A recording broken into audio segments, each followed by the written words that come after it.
Today's old saying is you can't judge a book by its cover. But is that true? Is that really good advice? Well, here at the Coffee Clutch, we grab our cups of coffee and we talk about it.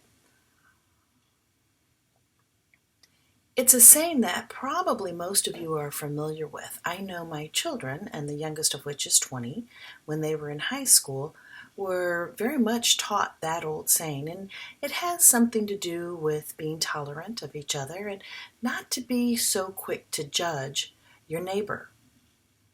Well, that I do agree is very good advice. Who we are and what we're about is certainly far more complex than just how we wear our hair or the clothes we decide to wear. But nevertheless, what we choose to wear, how we choose to present ourselves, does say something about us.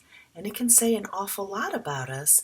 And so I always used this old saying with a cautionary statement of your cover, who you are, and how you look, says something about you. We certainly know that it's no secret that a book company goes to a lot of trouble to select just the right book cover for any book they're going to put on the shelf. Should it be simple? Should it be ornate? How do we catch someone's eye? Because that's really the secret. That book cover catches someone's eye. It catches someone's attention. And maybe we choose as people to be very subdued in the way we dress. We're not interested in catching anyone's eye. But that says something about you. It says something about you if you come to a meeting or an event dressed appropriately. I don't think most of us would show up at a wedding in a chapel in our swimming suit. It's not appropriate. That cover would not be appropriate. In fact, we want to dress appropriately for the situation. Because if you don't, it's going to say a lot about you. It may say you don't have anything better to wear than what you've got on. It may say, I really didn't care. It wasn't that important to me. Yeah, I showed up, but I wore my blue jeans and my torn t-shirt to your wedding because I didn't really care that much. Believe me, that says something about you. And people will judge you accordingly. So be careful when you think about what you're going to put on and how you're going to dress for the day, and consider the people that will be around you. If it's a job interview, it's true that the person interviewing you is simply not going to know everything about you simply by the interview. But how you dress, how you prepare, how you present yourself will have an effect on whether that person cares to see you again or cares to be around you. If you come dirty, disheveled, you might be the brightest person that they will interview for the day. And you may be more able and capable of doing whatever it is you're interviewing for than any other person in the room. But if your presentation shows that you don't, or appears to show that you don't care, that's a lasting impression, and people will judge you accordingly. Very often in life we have only but a few minutes to judge someone in a particular situation. Let's say you're walking down the street, it's kind of dark, twilight, not a lot of people around, and someone's walking towards you.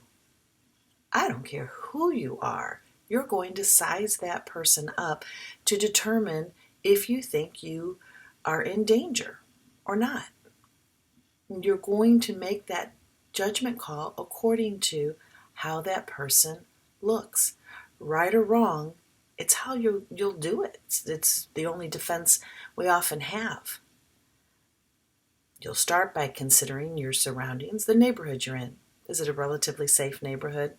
Well, then maybe that person walking towards you gives you no sense of fear or concern. You're in a safe neighborhood, things don't happen there, and you have no concern at all, regardless of what they look like. Maybe you're in a neighborhood that's a safe neighborhood and you know that neighborhood well, but this person is not somebody you know from your neighborhood. And they look suspicious. However you evaluate what looks suspicious. We all do it. It's silly to pretend like we don't. We do evaluate our situation, and you're going to determine if you think that person looks suspicious, and if you're concerned, and if you want to do anything to change the path you're on to prevent any kind of an altercation that you think might happen. Because we do judge the book by its cover. For myself, I like to look people straight in the eye and smile because I think that gives them an immediate sense of comfort, especially if there are children around. And yes, children can see you walking towards them, and there have been different situations in the course of my life where I knew a child was afraid. And so I would try to greet them with a smile and look in their eyes and say good morning or good afternoon. And I'd also make the effort to walk away from them so that they didn't feel challenged or concerned because I was walking too close to them. Because we do judge the book by its cover. Now, they don't have all the detail of who you are. None of us do. But be careful how you dress. Be careful how you present yourself. Put that smile on your face.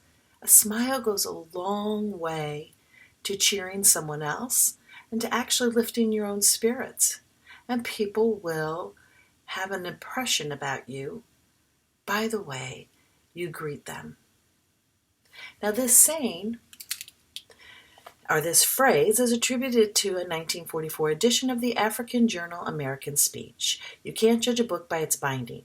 It was popularized when it appeared in the 1946 murder mystery In the Glass Room by Lester Fuller and Edwin Rolfe. So interestingly enough, this is not an old saying that is thousands of years old, as many of them have been,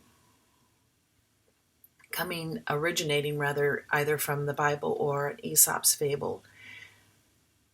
And yet this is one that I think will go on for many, many years into the future, because there's something important about recognizing that, yes, we need to give people a chance, and that it is true, we can be very surprised about the person inside those clothes and find out that they're somebody very different than we thought they were by the way they were dressed. So when we're looking at someone, we need to be careful about how we judge them.